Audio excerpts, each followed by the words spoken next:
नमस्कार सभी को।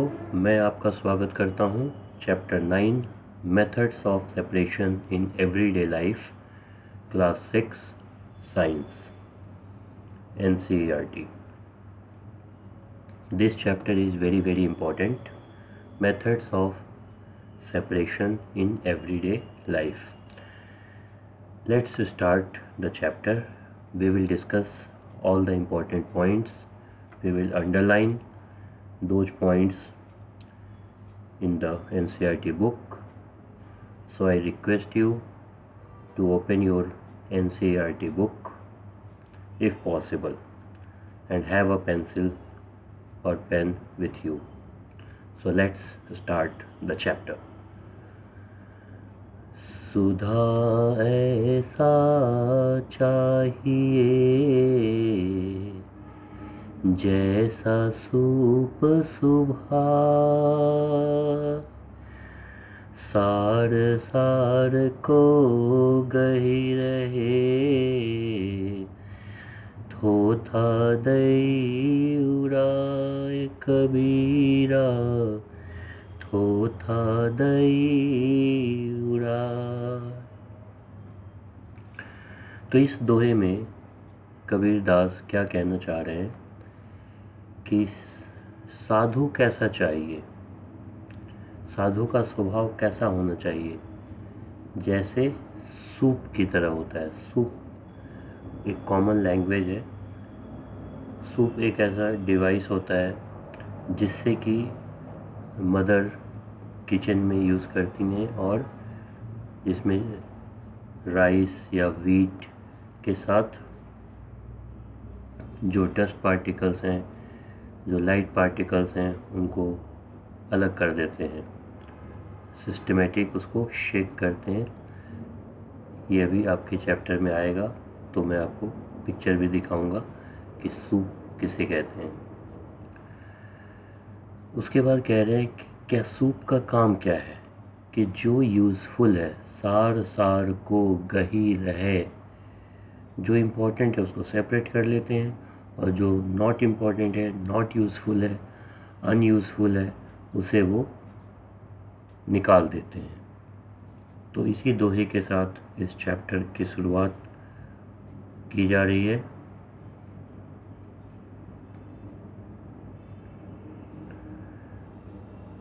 Let's see the English version of this doha.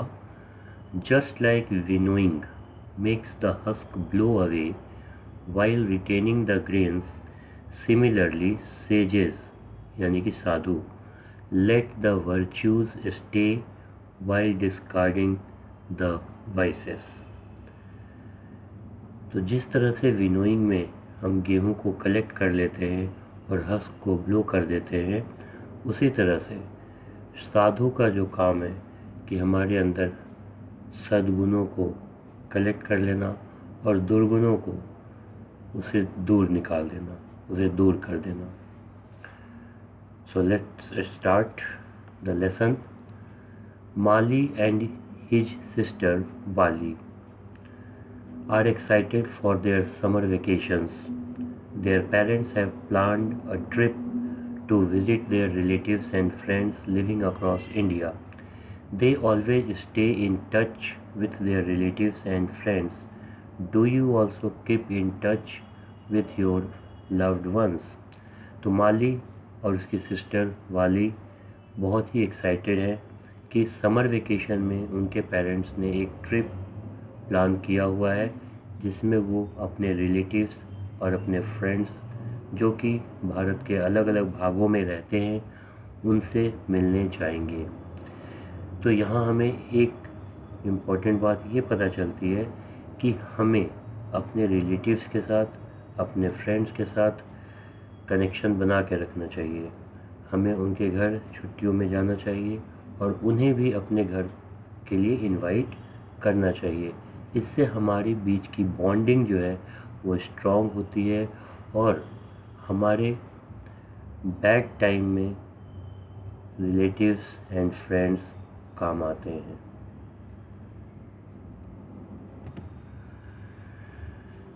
Their first halt halt यानी जहाँ वो रुकेंगे, सबसे पहले कहाँ रुकेंगे। There first halt is at there Nani's maternal grandmother's house in Haryana. It is surrounded by large fields. Mali and Wali are fascinated by the variety of grains piled up in the courtyard. Their mami, maternal aunt, and mama, maternal uncle, along with their community members, are busy separating small stones and husks from the grains with their hands. तो सबसे पहले यहाँ ये बताया जा रहा है कि इनका जो पहला जो पड़ाव होगा जहाँ ये रुकेंगे वो ये नानी के घर में रुकेंगे, जो कि हरियाणा में है। और यहाँ पे बहुत बड़े बड़े खेत हैं। माली एंड वाली ने देखा कि बहुत सारा अनाज इकट्ठा किया गया है कोर्टयार्ड में, यानी कि जो घर के पीछे या आगे जो जगह छोड़ी जाती है उसमें। और उनकी मामी और मामा और लोगों के साथ मिल कर के ग्रेन्स से स्टोन पार्टिकल्स को, जो कि कंकर कहलाते हैं, उनको अलग कर रहे हैं। This is separation of substances. Mali and Wali are curious to know why this is being done. Their Nani notices their curiosity and explains, "We are removing these stones so that the grains are fit for cooking." तो माली और वाली के मन में ये सवाल आता है कि सभी लोग कंकर को क्यों अलग कर रहे हैं, अनाज से क्यों अलग कर रहे हैं। तो ये चीज़ नानी ने नोटिस कर लिया। तो नानी ने माली और वाली को बताया कि हम ऐसा इसलिए कर रहे हैं ताकि जो अनाज है वो कुकिंग के लिए फिट हो जाए, मतलब रेडी हो जाए। क्योंकि अगर हम स्टोन पार्टिकल्स के साथ, कंकर के साथ ग्रेन्स को कुक करेंगे तो वो खाने लायक नहीं होगा और हमारे हेल्थ के लिए भी हार्मफुल होगा। तो हार्मफुल सब्सटेंसेस को यूज़फुल सब्सटेंसेस से सेपरेट करना बहुत इम्पॉर्टेंट है। They go around the house to see the fields and the cattle. To keep them busy, Nani gives them a challenge of hand-picking small stones from grains while keeping their eyes closed. तो नानी ने उन्हें एक challenge दिया कि उन्हें क्या करना है, हैंड पिकिंग करना है स्मॉल स्टोन्स को from grains while keeping their eyes close, आंखें बंद करके ग्रेन्स से स्टोन पार्टिकल्स को अलग करना है। Now this is very important, underline it. The method of picking by hand from a mixture when two or more substances are mixed, such small stones and husk from wheat and rice is called hand picking। तो hand picking का मतलब होता है हाथों से चुन करके unuseful substance को यूजफुल सब्सटेंस से सेपरेट करना। This is the first method of separation of substances. इस पूरे चैप्टर में हम different methods of separation of substances के बारे में जानेंगे। तो पहला मेथड जो है वो है हैंड पिकिंग। आगे देखते हैं। It is done on the basis of differences in size, colour and shape of the particles. तो हैंड पिकिंग करने का जो आधार है वो size difference, colour difference, shape difference of the particles है।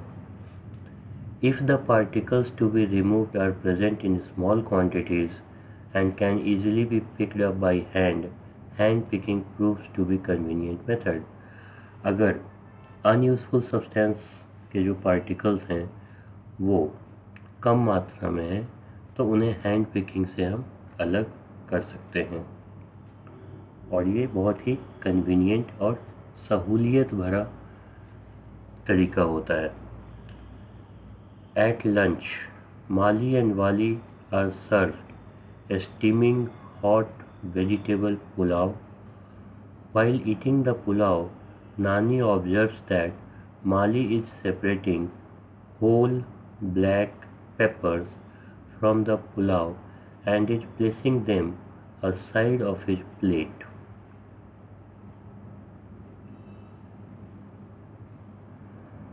Wali playfully teases, "Wow, this is a hand-picking method.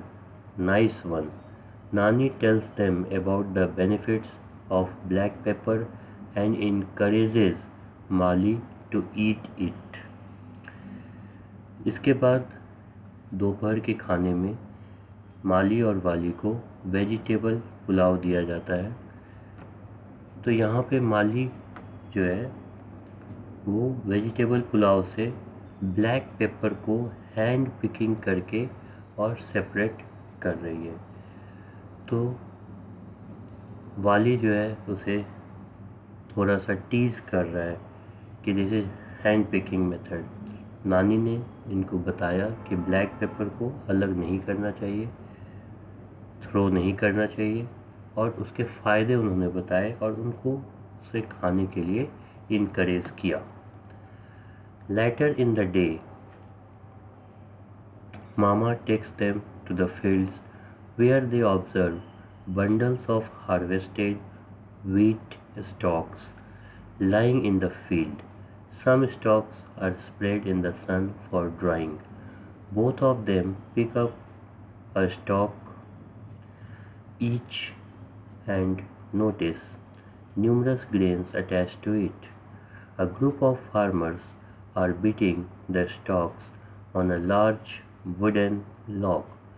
Curiously, वाली ask mama, "Why are they doing this?" तो दिन में फिर मामा के साथ वो माली और वाली दोनों खेतों में जाते हैं और वहाँ उन्होंने देखा कि स्टॉक्स ऑफ ग्रेन्स रखे हुए हैं और वे एक एक स्टॉक को, स्टॉक हम कहते हैं जिसमें प्लांट के साथ ग्रेन्स अटैच होते हैं, तो उठा करके वो देखते हैं कि स्टॉक के साथ ऊपर में ग्रेन्स भी लगे हुए हैं। और कुछ लोग क्या कर रहे हैं, उस स्टॉक को, मतलब जो प्लांट है उसे एक बड़े से वुडन लॉग, बड़े से लकड़ी के टुकड़े पे बीट कर रहे हैं, मतलब उसको पटक रहे हैं। तो वाली ने मामा से पूछा कि ये ऐसा क्यों कर रहे हैं कि स्टॉक्स को, प्लांट्स को उठा करके और लकड़ी के टुकड़े पे क्यों पटक रहे हैं।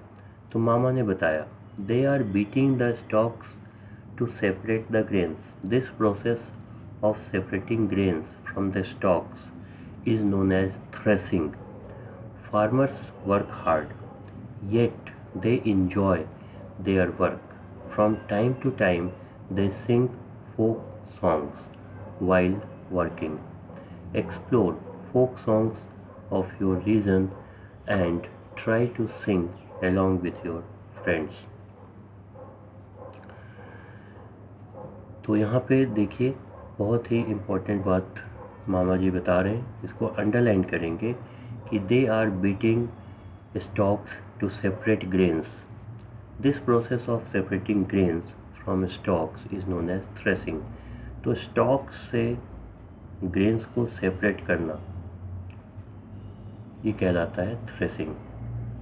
और स्टॉक्स को बड़े से लकड़ी के टुकड़े पे बीट किया जाता है बार बार, और इस तरह से ग्रेन्स को अलग किया जाता है. तो this method of separation of grains from the stalk is known as threshing. और जब ये किसान और किसान के साथी ये काम करते हैं तो साथ में एक फोक सॉन्ग गाते हैं. फोक सॉन्ग का मतलब होता है जो क्षेत्रीय भाग होता है, जो आपका गांव है, जो आपका जिला है या जो आपका राज्य है, छोटे एरिया में इस गाने को गाया जाता है लोकल, तो उसे हम फोक सॉन्ग कहते हैं. और इसमें आपको और भी फोक सॉन्ग्स फाइंड आउट करने के लिए कहा गया है. तो मैं आपको एक फोक सॉन्ग सुनाना चाहूँगा and I hope you will enjoy. Okay. Cut गइले धनवा के बाल हो, झूमे लागल किसनवा। कट गइले धनवा के बाल हो, झूमे लागल किसनवा।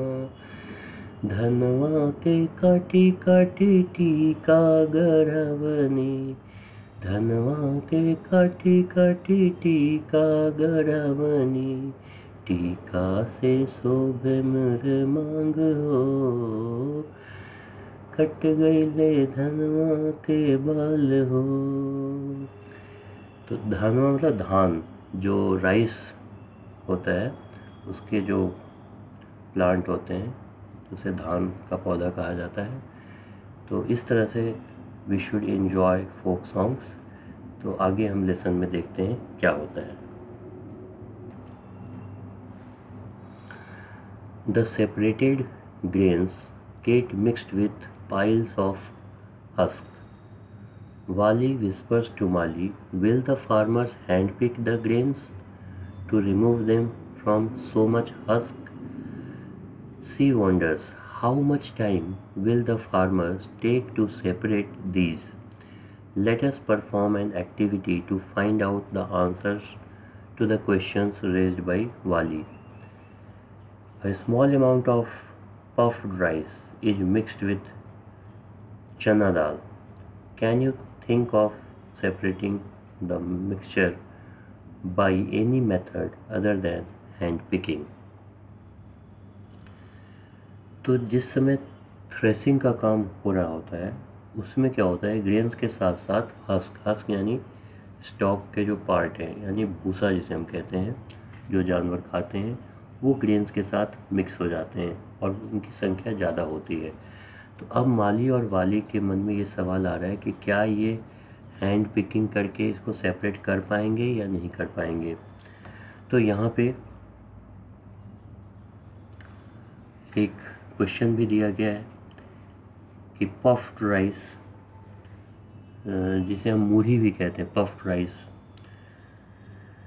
को चना दाल के साथ मिक्स कर दिया गया है। अब आपको इसको सेपरेट करना है, तो क्या आप हैंड पिकिंग के अलावा किसी और मेथड से इसको सेपरेट कर सकते हैं या नहीं कर सकते हैं।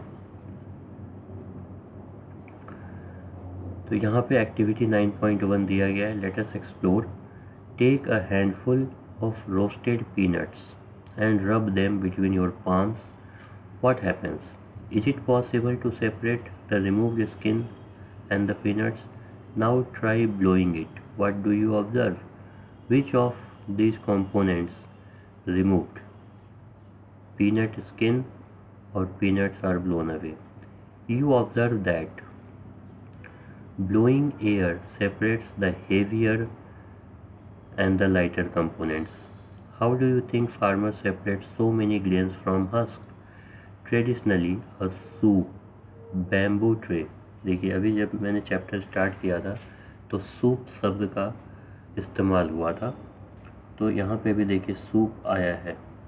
तो सूप होता क्या है, एक बैम्बू ट्रे होता है, अभी आपको पिक्चर में भी दिखाई देगा। For separating heavier and lighter components of a mixture. Next day their nana takes them to the field to show this process at work. तो सबसे पहले हमारा जो ये क्वेश्चन था, ये जो यहाँ छूटा हुआ था, इसके बारे में हम जानेंगे।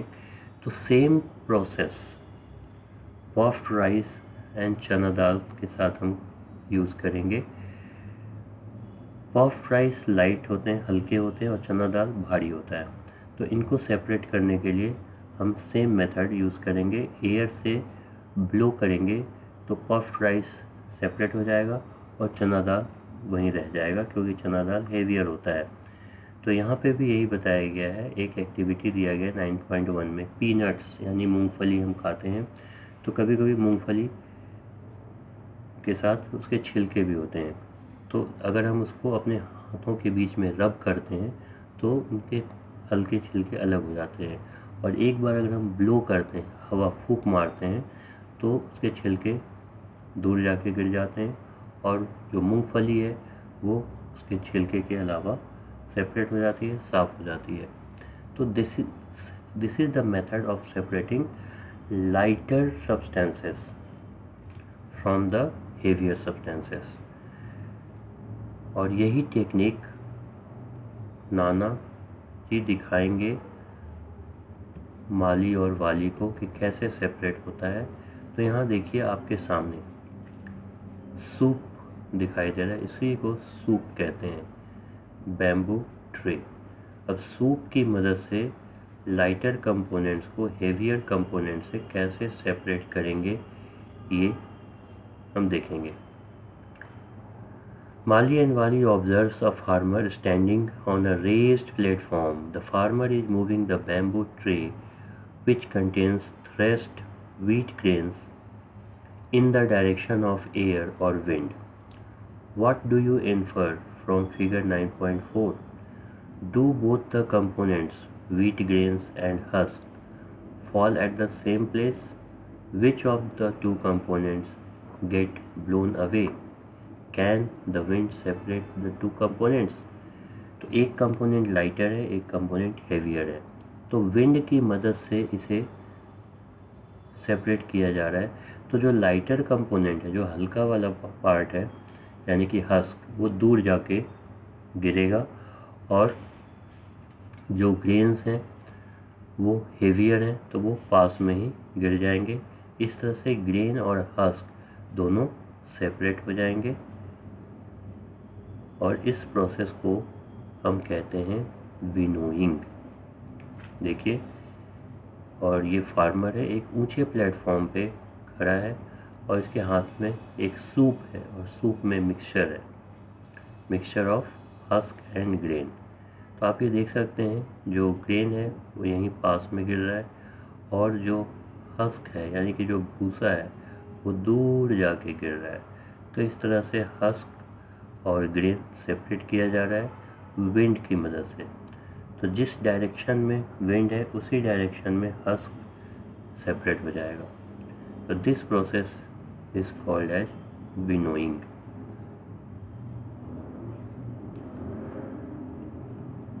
Wali is unable to separate husk from rice in a closed room. How can you help her? Close room में वाली ने कोशिश किया कि हस्क को राइस से अलग करे, बट ऐसा हुआ नहीं। इसका कारण क्या है कि वहाँ पे कोई विंड नहीं है। तो विंड का होना बहुत ज़रूरी है। अगर विंड अच्छा है तो सेपरेशन भी बहुत अच्छा होता है, अगर विंड नहीं है तो सेपरेशन नहीं हो सकता है। तो ये चीज़ मैंने अपने गांव में ऑब्जर्व किया था कि जब मेरे दादाजी विनोइंग करते थे तो अगर विंड नहीं चल रहा है, नहीं बह रहा है, तो वो रुक जाते थे, और जैसे ही विंड बहना शुरू होता था, ब्लो होना शुरू होता था, वो विनोइंग प्रोसेस को स्टार्ट कर देते थे। तो विनोइंग में विंड का बहुत बड़ा रोल है। This method of separating heavier and lighter components of a mixture by wind or by blowing air is called winnowing. इसे अंडरलाइन कर लेंगे, ये बहुत ही इंपॉर्टेंट पॉइंट है। विनोइंग का डेफिनेशन है कि method of separating heavier and lighter components of a mixture by wind or by blowing air is called winnowing. Have you seen any similar kind of activity being done at your home? आपने अपने घर के आसपास या गांव में जब जाते होंगे तो ये ज़रूर देखा होगा।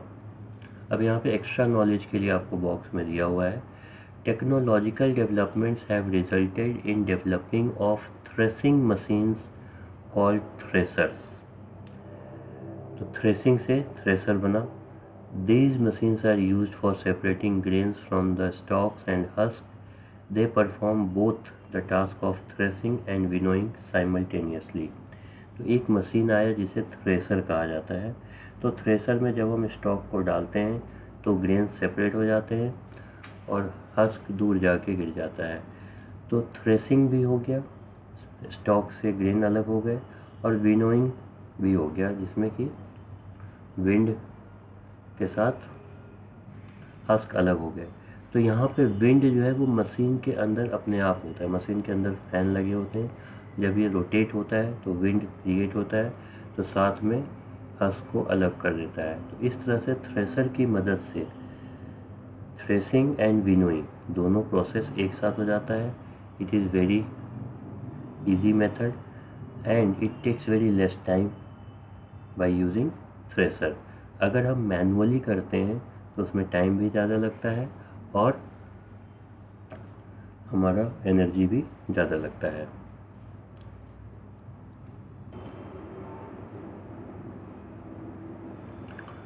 Next day, Mali and Wali board a train to Ahmedabad to visit their father's friend Ghanshyam Bhai. Before leaving, Wali requests her mommy to prepare meethi puri, sweet Indian bread made from wheat flour, for their journey. Wali, shall I help you knead the wheat flour? Mommy, to prepare a dish with flour, first we need to remove bran that may be present in the flour. How do we do it? अब यहाँ पे story आगे बढ़ती है और माली और वाली जो होते हैं ट्रेन से अहमदाबाद जाना चाहते हैं और अहमदाबाद में उनके फादर्स के फ्रेंड रहते हैं, उनका नाम है घनश्याम भाई। तो वाली ने मामी से रिक्वेस्ट किया कि रास्ते के लिए, जर्नी के लिए हमें मीठी पूरी बना करके आप दे देना। तो मीठी पूरी जो होता है आटे से बनता है। तो वाली ने मामी को बोला कि मैं आपको आटे को नीड कर देती हूँ। नीड KNEAD, नीड का मतलब होता है आटे को छन्नी में डाल करके एक बार सेपरेट कर दिया जाता है ताकि जो अनयूजफुल सब्सटेंसेस हैं वो सेपरेट हो जाए। तो मामी ने बताया कि अगर हम आटे से कोई भी सामान तैयार करते हैं तो पहले हम आटे को एक बार छन्नी से छान देते हैं ताकि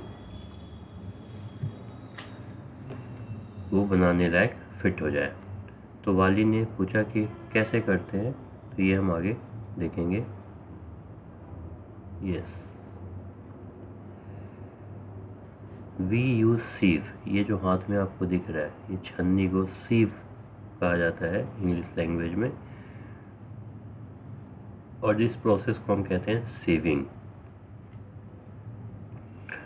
we use sieve for this purpose. Sieving allows fine flour particles to pass through the holes of the sieve as shown in figure 9.5. The bigger particles such as bran जो होता है वो गेहूं का ही पार्ट होता है, तो वो सीव में रह जाता है, छन्नी में रह जाता है। And small stone remains on the सीव। Small stone particles भी हो सकते हैं, वो भी सेपरेट हो जाते हैं। Carefully observe a sieve. Are all the holes of sieve the same size? आप अपने घर में छन्नी को देख सकते हैं, सीव को देख सकते हैं। Will sieve work if the holes of the sieve are larger than the substances? Is there any difference in the size between the particles that pass through the sieve and the particles that remain on the sieve? Sieving is used when components of solid mixture have different sizes. Upon reaching Ahmedabad, they visit Sabarmati Ashram along with Ghanshyam Bhai, where they learn about नमक सत्याग्रह दांडी मार्च। तो यहाँ पे जो next method of separation है उसको हम sieving कहते हैं। तो सीविंग में सीव का यूज़ होता है और सीव के जो होल होते हैं वो बहुत ही बारीक होते हैं। तो बारीक होने की वजह से जो उससे छोटा होगा, जो पार्टिकल होल से छोटा होगा वो सेपरेट होकर नीचे आ जाएगा, और जो होल से बड़ा होगा वो सीव के ऊपर ही रह जाएगा। तो इस तरह से सीविंग मेथड से हम आटे को, सूजी को सेपरेट करते हैं फ्रॉम हार्मफुल सब्सटेंसेस। तो यहाँ पे दो बातें इम्पोर्टेंट हैं, the size of the hole and the size of the particles to be separated. दो तरह के पार्टिकल्स मिक्सचर में होते हैं, एक होता है स्मॉल, एक होता है बिग। तो वो स्मॉल वाले जो वेरी स्मॉल होते हैं वो सीव से अलग हो जाते हैं, और जो होल से बड़े होते हैं वो ऑन द सीव रह जाते हैं। तो इस तरह से ये सेपरेट होते हैं। जब ये अहमदाबाद पहुंच जाते हैं तो ये साबरमती आश्रम में जाते हैं घनश्याम भाई के साथ, और वहाँ पे महात्मा गांधी जी का आश्रम है जिसे हम साबरमती आश्रम कहते हैं, वहाँ पे वो जाके देखते हैं, और जहाँ से नमक सत्याग्रह दांडी मार्च से रिलेटेड जो भी वहाँ पे चीज़ें दिखाई जाती हैं उसको इन्होंने देखा है।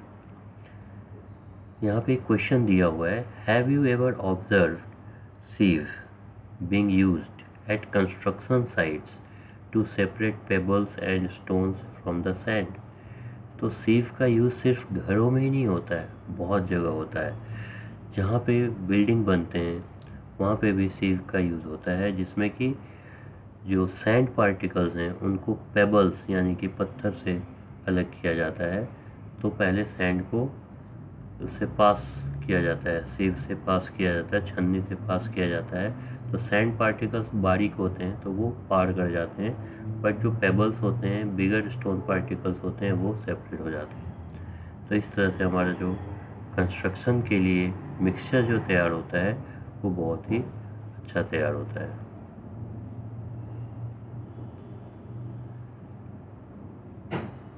यहाँ पे आप देख सकते हैं more to do, more knowledge. What is Sabarmati Ashram famous for? Draw a poster showing Dandi March and discuss why it was organized. तो महात्मा गांधी ने दांडी मार्च किया था नमक सत्याग्रह आंदोलन से संबंधित है, और साबरमती आश्रम गुजरात में है। इसके बारे में आप और नॉलेज इकट्ठा करें, इसके बारे में जानें, दांडी मार्च के बारे में जानें। तो सोशल साइंस में ये टॉपिक डिस्कस किया जाता है। माली आस्क्स, वेयर इज नमक कॉमन सॉल्ट ऑब्टेन्ड फ्रॉम? अब माली के मन में एक सवाल आता है कि नमक कहाँ से बनता है, कैसे बनता है, कहाँ से आता है। From sea water, replies Ghanshyam bhai. Ghanshyam भाई बताते हैं कि ये समुद्र के पानी से बनाया जाता है नमक। Sea water is a mixture of salts and some other substances dissolved in water. To obtain salt, the sea water is kept in shallow pits and exposed to sunlight and air. तो यहाँ पे ये बताते हैं घनश्याम भाई कि समुद्र के किनारे छोटे छोटे कम गहरे, शैलो पिट का मतलब होता है कम गहरे, गड्ढे बनाए जाते हैं, और उसमें समुद्र के पानी को कलेक्ट किया जाता है, और उसके ऊपर सूरज की रोशनी अच्छे से पड़ती है तो नमक तैयार हो जाता है। In a few days the water evaporates completely, leaving behind the solid mixture. Figure 9.6. Common salt is obtained from this mixture by further purification. तो यहाँ पे एक मेथड ऑफ सेपरेशन आ गया, इवेपोरेशन। तो इवेपोरेशन में क्या होता है, सूरज की गर्मी से समुद्र का पानी जो होता है वो सूख जाता है, और पानी में जो घुला हुआ सॉल्ट है और अदर पार्टिकल्स हैं वो रह जाते हैं। This method of separation of liquid from solid is known as evaporation with the help of heat. Find out some water bodies in India that contain common salt. One such source is Sambar Lake in Rajasthan. Let us explore how salt can be separated from a salt solution. Activity 9.2.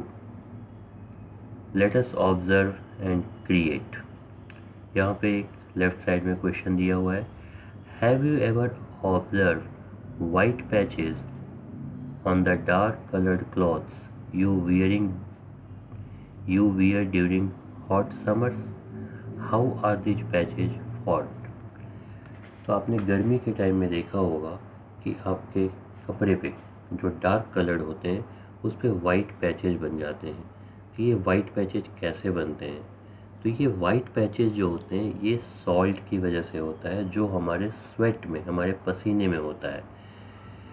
तो गर्मियों में, गर्मी के season में पसीना बहुत आता है और वो कपड़े में एब्जॉर्ब हो जाता है, और फिर जब कपड़ा ड्राई हो जाता है तो जो स्वेट है, जो लिक्विड पार्ट है, वो तो इवेपोरेट हो गया, लेकिन जो उसके साथ सॉल्ट का जो पार्ट है वो उस कपड़े में ही लगा रह जाता है और वो वाइट पैच के फॉर्म में दिखाई देता है। Activity 9.2 let us observe and create. Take a bowl or any container and fill it half with water. Add 2 to 3 teaspoons of salt into it and stir till salt dissolves to form a solution. Take a small piece of black or dark colored thick paper and spread a few drops of the salt solution on it. You can also create any art of your choice with this salt solution. Allow it to dry and then observe it in figure 9.7c. तो एक bowl लेना है, bowl में आधा पानी लेना है, उसमें 2-3 चम्मच नमक को मिलाना है और एक ब्लैक पेपर लेना है, उसके ऊपर few drops of salt solution जो हमने तैयार किया उसके ऊपर डालना है। इसे एक आर्ट तैयार करना है, उसे ड्राई होने देना है, सूखने देना है। तो सूखने के बाद एक अच्छी सी ड्राइंग आपके सामने बनकर तैयार हो जाती है। जैसा कि आपने ड्रॉप बनाया है उसी ड्रॉप के अकॉर्डिंग एक अच्छी सी ड्राइंग बन जाती है। बिफोर ड्राइंग ऐसा दिखता है, आफ्टर ड्राइंग इस तरह से दिखता है, और जो आर्ट बन के तैयार होता है वो इस तरह से तैयार हो जाता है। A few drops of salt solution sprayed on thick black paper। ये आर्ट एक्टिविटी है, इसे आप ज़रूर करेंगे और इन्जॉय करेंगे। Do you observe some patches on the paper? What do you think is left on the paper? You can feel the presence of salt by touching the paper. Where has the water disappeared? Recall the chapter on a journey through states of water. Let us probe further to get the answer. तो water कहाँ चला गया?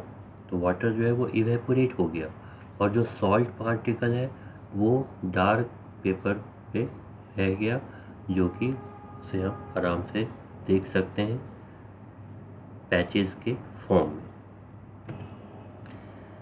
In the traditional Indian system of holistic health and medicine called Ayurveda, the herbs or parts of plants are prescribed as remedies.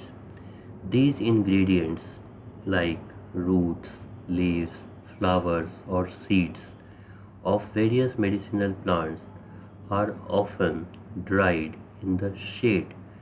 This practice facilitates the evaporation of excess water, leaving behind the important part for the medicine. तो आयुर्वेद में traditional जो system है, Indian traditional system, उसमें different herbs, different plants के part जो medicinally important होते हैं उन्हें ड्राई किया जाता है, जैसे कि रूट, लीव्स, फ्लावर्स, सीड्स, जो मेडिसिनल प्लांट के पार्ट होते हैं उनको छाए में सुखाया जाता है, शेड में, ना कि धूप में। तो वो पार्ट जो होते हैं, जो वाटर पार्ट होता है प्लांट का, हर्ब का, वो निकल जाता है, और जो मेडिसिनल इम्पोर्टेंस वाले जो पार्ट होते हैं, जो उसका पार्ट होता है वो ड्राई हो जाता है और वो हमारे पास रह जाता है। अब आपके मन में ये सवाल आएगा कि इसे धूप में क्यों नहीं रखते हैं, तो धूप में रखने से क्या होता है, जो उसका जो मेडिकल पार्ट जो है, जो मेडिसिनल पार्ट है, वो नुकसान हो जाता है, इसलिए उसे छाए में सुखाया जाता है, शेड में सुखाया जाता है। बहुत ही अच्छी इन्फॉर्मेशन यहाँ पे दी गई है। नेक्स्ट हम देखते हैं activity 9.3, let us investigate.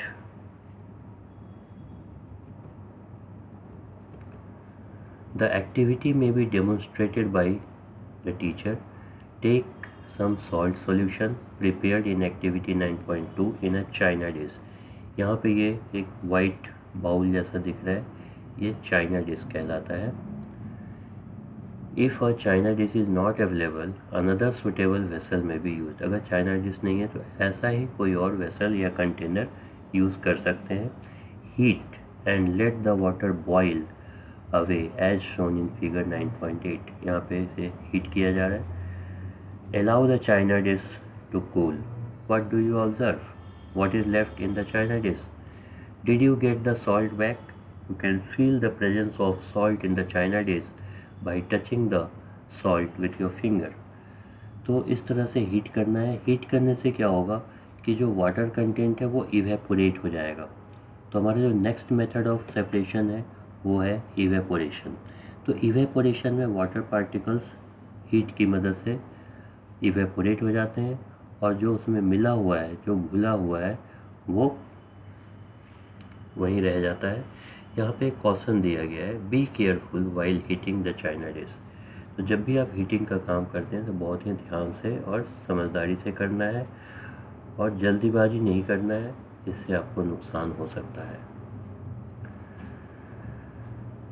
Did you get the salt back?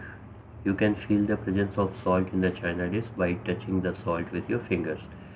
तो जब हम चाइना डिश को टच करेंगे, लेकिन गर्म रहते समय नहीं टच करना है, जब वो ठंडा हो जाता है तब टच करना है, तो हम सॉल्ट को फील कर सकते हैं। Is there any method through which I can get back both salt and water?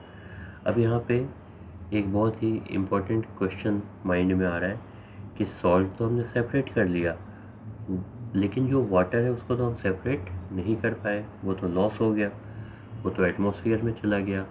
Observe the figure, does it answer the question?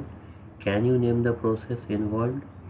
तो यहाँ पे देखिए, एक टी कंटेनर है जिसमें टी बनता है और यहाँ पे ये हीट किया जा रहा है और एक कंटेनर को उसके माउथ पे लगाया गया है, कंटेनर के, टी पॉट के कंटेनर के माउथ पे। और यहाँ पे एक देख रहे हैं कंटेनर है बीकर, यहाँ पे वाटर कलेक्ट हो रहा है। तो इस पिक्चर को देख के हमारे दिमाग में हमारे सवाल का जवाब ज़रूर मिल रहा है।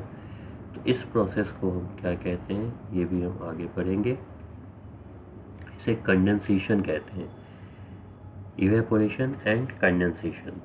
तो वाटर वेपर्स को जब कूल किया जाता है तो वो अगेन वाटर बन जाते हैं। अब यहाँ से जर्नी आगे स्टार्ट होता है। It is now time for them to visit dada and dadi, paternal grandparents residing in Puducherry, located in southern India. Mali and Wali are excited to meet their old neighborhood friend Balan. After reaching Puducherry, they start talking about old times and do not realize that it is already evening, Dadi's tea time. तो यहाँ पे पूरी family जो है अब दादा दादी के घर में पहुँचने जा रही है और दादा दादी जो है माली और वाली के, वो पुडुचेरी में रहते हैं, जो कि सदर्न इंडिया में ये पार्ट है जहाँ पे ये पहुँचते हैं और इन्हें पता ही नहीं चलता है कि अब ये टी टाइम हो गया है। तो यहाँ पे आप देख सकते हैं देयर इज ए कन्वर्सेशन। दादाजी क्या कह रहे हैं? I shall prepare tea for you children, we will also help you. As dada makes the tea, he shares tips to how to make a cup of tea. Balan, After preparing tea, how do you remove the tea leaves? दादा, obviously with a strainer. यहाँ पे आप देख सकते हैं strainer की मदद से कैसे टी को अलग किया जा रहा है, टी लीव्स को. You know, if you do not have a strainer, you can still remove most of the tea leaves. Wali, how? Dada, leave the saucepan and vessel containing tea undisturbed for some time and gently pour the tea in a cup. Wali, oh yes. And then the tea leaves will be settled at the bottom. यहाँ से underline करेंगे, ये बहुत ही important है. The process of settling down of heavier insoluble components at the bottom of a liquid is called sedimentation. When the water is removed by tilting the vessel, the process is called decantation. तो इस process में दादाजी ने बताया कि अगर आपके पास strainer नहीं है, यानी कि छन्नी नहीं है, तो भी आप चाय को चाय की पत्ती से अलग कर सकते हैं. तो इसे करने के लिए क्या करना है, सबसे पहले जब चाय रेडी हो जाए तो उस कंटेनर में उसे छोड़ देना है. कंटेनर में छोड़ देने के बाद अनडिस्टर्ब रखना से उसे हिलाना नहीं है. तो जो चाय की पत्ती है वो नीचे सेटल हो जाती है. इस प्रोसेस को हम सेडिमेंटेशन कहते हैं. अब जब चाय की पत्ती नीचे बैठ गई तो हमें चाय को धीरे से जेंटली पोर करना है और दूसरे कंटेनर में, कप में सेपरेट कर लेना है. तो इस प्रोसेस को हम कहते हैं डिकेंटेशन. तो पहले सेडिमेंटेशन होगा, उसके बाद डिकेंटेशन होगा. तो this is also another method of separation, that is sedimentation and decantation. यहाँ पे एक और क्वेश्चन आ रहा है. ओह, decantation is also used in washing and cleaning of rice and pulses. Rice और पल्स को जब हम क्लीन करते हैं तो वहाँ भी सेडिमेंटेशन और डिकेंटेशन का यूज़ होता है. ये सवाल स्टूडेंट के मन में आ रहा है. In the chapter material around us you have studied the oil does not mix with water and forms a separate layer when left undisturbed for some time. Which method of separation would you use to separate oil and water? तो इस video में हम लोग यहीं तक learn करेंगे, sedimentation and decantation तक.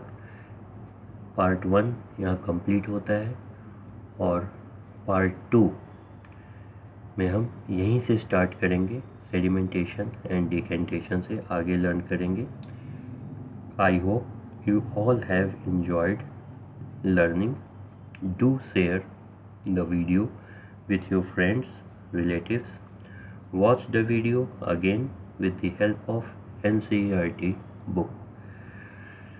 Do like, share and subscribe the channel. Thank you all for watching my video, and I have also shared the links of other chapter 10, chapter 11 and chapter 12 in the description box. You can see those videos if you have not seen it. So thank you all, take care, goodbye.